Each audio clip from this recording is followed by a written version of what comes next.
Heureux ceux qui ont le cœur pur, car ils verront Dieu. Seul Dieu peut donner un cœur pur. Vous pouvez essayer comme vous voudrez, votre impureté intérieure ne s'en ira jamais par votre propre effort. Vous pouvez dire, oh, je ne regarderai plus une femme, je ne regarderai plus ceci, cela, mais vous ne réussirez pas. Vos pensées s'en vont et vagabondent tout le temps. Mais par l'Écriture, nous savons qu'un cœur pur peut nous être donné. Il n'a fait aucune différence entre nous et eux, ayant purifié leur cœur par la foi. Acte 15, 9. Dieu nous donne un cœur pur, alors que nous confessons nos péchés devant lui, aussi honteux qu'ils puissent être, aussi noirs et aussi terribles. Ils sont pardonnés en même temps. Les tâches coupables sont effacées parce que chaque péché que nous commettons laisse une trace sur la conscience. Dieu a mis un enregistreur dans chaque personne. Chaque pensée, qu'elle soit bonne ou mauvaise, est enregistrée. Ce que je pense est enregistré dans ma conscience.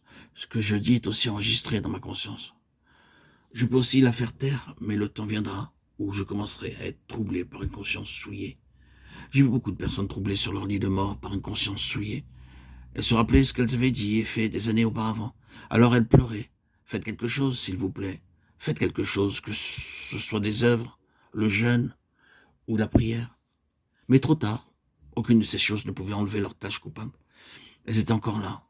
Hébreux 9,14 dit, combien plus le sang de Christ qui, par l'Esprit éternel, s'est offert lui-même sans tâche à Dieu, purifiera-t-il votre conscience des œuvres mortes, afin que vous serviez le Dieu vivant.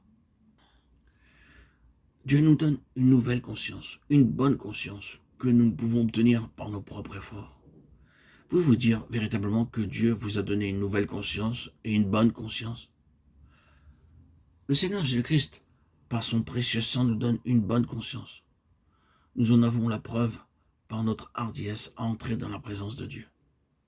Supposez que vous ayez dit quelque chose de faux contre quelqu'un.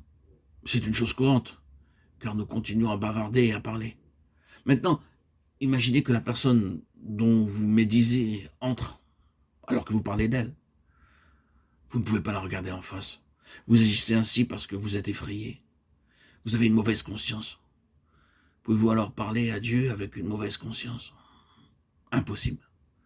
Mais quand nous avons une bonne conscience, nous pouvons parler avec lui librement. Nous pouvons aller vers lui n'importe quand, n'importe où, et lui parler comme à un ami parce qu'il nous a rendu une bonne conscience. Cette eau était une figure du baptême qui n'est pas la purification des souillures du corps, mais l'engagement d'une bonne conscience envers Dieu. 1 Pierre 3, 21. Ainsi, la seconde chose que Dieu nous donne est une bonne conscience. Toutes les tâches coupables causées par les pensées et les actes de péché ont été enlevées par mon Seigneur, par son sang. La hardiesse et la liberté avec lesquelles nous entrons en sa présence en sont la preuve. Approchons-nous donc avec assurance du trône de la grâce afin d'obtenir miséricorde et de trouver grâce pour être secourus dans nos besoins. Hébreux 4, 16. Un cœur pur et une bonne conscience.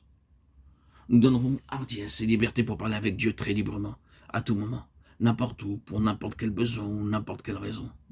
Maintenant, Dieu est plus réel pour moi que ma main. Je peux lui parler n'importe où, de jour ou de nuit, lui poser toutes mes questions, lui raconter mes problèmes, mes besoins, mes difficultés. Je sais qu'il me répondra. Supposons que j'ai la conscience mauvaise au point que je ne puisse pas prier. Quelquefois, je dis quelque chose dans la colère. Je suis tellement troublé que je ne peux plus parler à Dieu. Alors, je me mets à genoux. Seigneur, pardonne-moi. Je suis désolé de m'être mis en colère. J'ai dit quelque chose de mal, pardonne-moi s'il te plaît. Lorsque je suis pardonné, je peux parler aussitôt très librement à Dieu. Une bonne conscience donne la liberté et la hardiesse pour parler à Dieu. Et je peux rester longtemps en présence de Dieu.